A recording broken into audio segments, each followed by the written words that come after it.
Our organization's name is Sanopaila, which means a little step, and the reason we chose this name is because we are truly motivated and fascinated by the idea that as the power of spirit rises within, so does the desire to serve the community. And yes, we have been able to convince ourselves that it is not always the government that can bring change, it's the people. Based on this idea, we then felt the need to do something, at least take a step, at least a little step. And as we all know, a long journey begins with a little step. As a community-based organization, we are in our initial stage of development and are emerging to become an intermediary organization in the region by building our capacity to work with close community residents and as well as increase our financial and social capital. Since our inception in 2006, we have organized various programs, and at present we have established 3 community-level projects. Our first project is Action for Addiction, that focuses on the prevention and control of drug abuse. Our second project, Sanopaila Home-Based Industry Program, focuses on the income generation of the organization as well as provides the socially afflicted, lesser fortunate members of the society with financial initiative, employment, and encouragement. And our third project, Youth Communication and Awareness Center, brings in youths from diversified backgrounds and focuses on behavior change communication and peer-led education programs for the youths. We have been serving local drug users through drug awareness, rehabilitation, and support services in the rapidly growing sub-metropolitan of Birgans, a strategic location on Nepal's Ursa district and near the border to India, where drug abuse and drug trafficking are both very serious problems. The heart of these services is our Action for Addiction Center in Birgans that emphasizes and promotes the multi-dimensional approach of awareness, counseling, rehabilitation, support, and surveillance related to drug abuse and HIV/AIDS. However, the ultimate focus is on the reintegration of our recovered clients back to their families and communities that help them become productive members of the society. Sanopaila is a youth-run organization and was founded by a group of self-motivated and dynamic youths. The average age of our founders is 27 and the average age of the members of the executive committee is 28. We have been pretty successful in establishing a strong network of over 1,100 youth volunteers in every villages of the district. And students serve as the backbone of this huge network by contributing to youth empowerment, emphasizing especially on dialogue and mutual understanding related to peace building at the local level in Talai.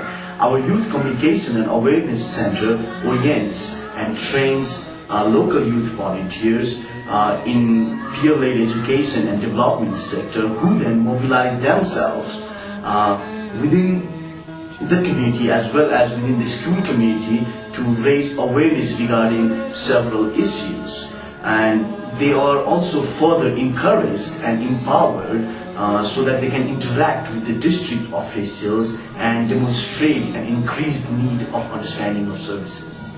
As part of our continuous efforts to combat drug abuse and our focused steps against drug abuse, we then felt the need to emphasize by directly uprooting the problem and advocating and campaigning against illicit cultivation.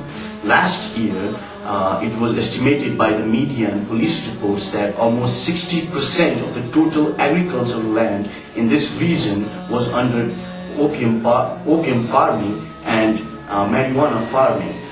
We then started, since June 2010, we then started collaborating with the district police office, the district administration office, as well as the border armed police force to launch a campaign against drug crops cultivation by reaching out to farmers and convincing them to switch to growing legal crops. What we did was we would go with our volunteers and along with the district police officials to these villages where we identified these farmers and directly interact with them and then try to convince them and demotivate them not to grow illegal drugs. We would even tell them about the multiple effects of these drug crops that can have on the society. The main thing what we really focused on was that we would tell that these farmers that the drugs they grow are sent across the border to India, and then they come back as on this side of the border as processed heroin. The youths from these villages do go to the bigger cities for further education. Maybe somewhere in the cycle, these youths are trapped in drug abuse, and similarly we will even tell them that maybe the drugs they grow however are related to drug use by the youths. And the other factor was like the police officials and authorities would be really strict in saying that there will be no leniency and no corruption involved to raise protection money with the farmers as well as drug. The results have been very fruitful and the effect is being already felt. According to recent media and police reports, there has been a 99% decline in land area under opium, poppy and marijuana farming. And also similarly, according to police reports that indicate that the drug-related crime rate has also fallen. To sum it up, we can say that we have broken the cycle, we have broken the 40-year cycle of drug abuse, of drug farming in this region. There were quite a few challenges. The first month was full of frustrations and failures. We had to address and convince unknown farmers, as well as gain support from all the political leaders. This was something new for the team and it was critical. And at the same time, we had to go into the villages and talk about drug issues that were really sensitive issues at the ground reality, on the ground reality.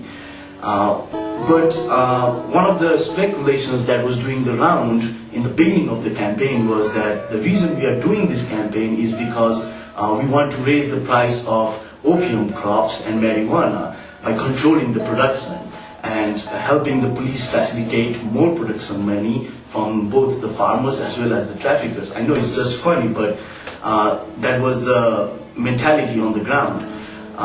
Well, however, one of the most important lessons that we can draw, that we learned from this campaign was actually the people, especially the adults, they don't tend to entrust the youths in the beginning and their thinkings.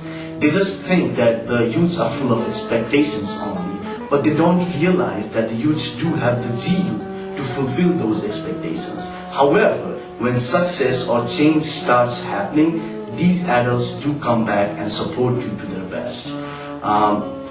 However, also, I feel proud and very strong to say that there was no any such acts of threats or physical harm done to anyone related to this campaign. Our strategies were dynamic and well placed, and they embedded local participation, influence, and support. We have to understand that keeping the promise and being there for them is the key. And we did our bit by providing the right kind of counseling and helping them find alternative crops to the farmers. We made them feel that they are the real dignity of this country. And of course, when you make people feel like that, they do their best to support the development process.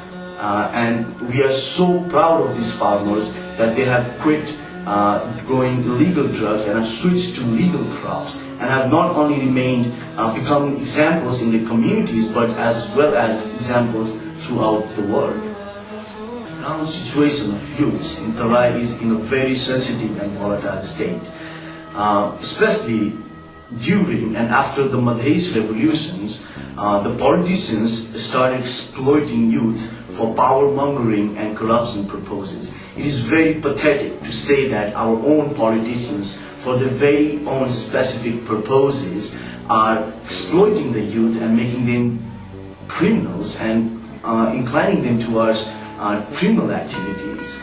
However, the good side of the story is that there are some few groups of youths that are lightening the path to development, security and justice without any political motives. And at a time when the country, especially at a time when the big leaders in Kathmandu are fighting over executive power, youths of Pirgans are eradicating opium farming, The youths of Western Tarai are setting up their own businesses, as well as the youths of Eastern Tarai are devising their own way of developing eco-religious tourism. So there are hopes, and as we all know, where there is life, there is a hope, and where there is hope, there is a truth. We have faltered quite a few times along the way, but we know that there is light at the end of this tunnel, and we will reach there. We also understand that there is very little possibility of producing an immediate or tangible results. Long-standing social evils cannot be swept at a stroke. It always requires time, patience, and hard work. In 10 years, I would like to see that we have been developed into a self-sustainable organization working in all 75 districts of the country, serving the lesser fortunate members of the society, and as well as working for the care and advancement of the nation.